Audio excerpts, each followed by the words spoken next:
10वीं और 11वीं लोकसभा के बीच देश दो बड़ी घटनाओं से गुजर चुका था।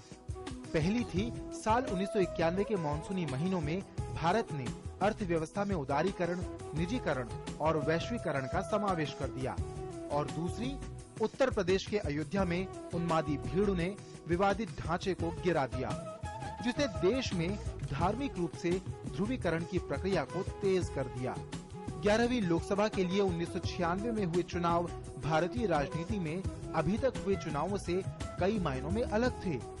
1977 और फिर 1989 के बाद केंद्र में तीसरी बार गैर कांग्रेसी सरकार बनने जा रही थी। इसके अतिरिक्त जो सबसे महत्वपूर्ण बात थी वो ये थी कि इस चुनाव से भारतीय राजनीति साफ तौर पर द्विध्रुवीय हो गई। स्वतंत्र भारत में अपने को सत्ता की स्वाभाविक दावेदार मानने वाली कांग्रेस के एक सशक्त विकल्प के रूप में भारतीय जनता पार्टी का उदय हो चुका था। कांग्रेस पार्टी पहली बार गांधी नेहरू परिवार के नेतृत्व के बिना चुनाव में उतरी। परिणाम स्वरूप पार्टी में अपनी पकड़ बनाने की चाहत और गुटबाजी के कारण पार्टी ढलान पर जा पहुंची। इस 11वीं लोकसभा ने अपने 18 महीनों के अल्पकाल में तीन प्रधानमंत्री देखे। चुनाव नतीजों में भारतीय जनता पार्टी 161 सीटों के साथ सबसे बड़े दल के रूप में उभरी, तो संवैधानिक प्रावधानों के मुताबिक तत्कालीन राष्ट्रपति शंकर दयाल शर्मा ने अटल बिहारी वाजपेयी को सरकार बनाने के लिए आमंत्रित किया, और इस प्रकार भारतीय राजनीति में दूसरा ध्रुव चमकने लगा। लेकिन भाजपा के उदय के साथ ही भारतीय राजनीति में राजनीतिक रूप से अछूत भी एक मुहावरा बन गया। अटल बिहारी वाजपेयी सहयोगियों को खोजने और 272 का आंकड़ा छूने में असफल रहे। महज 13 दिन में उनको इस्तीफा देना पड़ा। हम अपने देश की सेवा के कार्य में जुटे रहेंगे।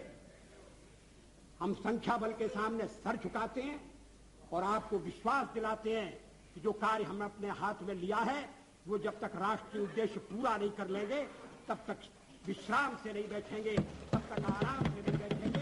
अध्यक्ष महोदय, मैं अपना त्यागपत्र राष्ट्रपति महोदय को देने जा रहा हूं। इसके बाद जनता दल के हरदन हल्ली दोडे गौड़ा देवेगौड़ा को छोटे दलों ने मिलकर संयुक्त मोर्चा गठबंधन का उम्मीदवार बनाया, जिसने कांग्रेस के बाहरी समर्थन से सरकार बनाई, और इस प्रकार देश को HD देवेगौड़ा के रूप में प्रधानमंत्री मिला। लेकिन अपनी सरकार की आंतरिक कलहों में फंसे देवेगौड़ा को कांग्रेस की इच्छा से जाना पड़ा। कांग्रेस को फिर से मजबूत होने के लिए अभी कुछ और समय चाहिए था, इसलिए पार्टी ने संयुक्त मोर्चे के ही एक अन्य नेता इंद्र कुमार गुजराल को समर्थन देकर प्रधानमंत्री बनाया। गुजराल को पड़ोसी देशों के साथ सुधरते रिश्तों और इससे ही जुड़े गुजराल डॉक्ट्रिन के लिए याद किया जाता है। 1996 में हुए चुनावों से बनी 13 दिनों की सरकार से भारतीय जनता पार्टी को यह एहसास हो गया कि वो अकेले दम पर सत्ता में नहीं आ सकती। परिणाम स्वरूप चुनाव पूर्व एक साझा न्यूनतम कार्यक्रम के आधार पर भारत में गठबंधन की राजनीति का एक नया दौर शुरू हुआ।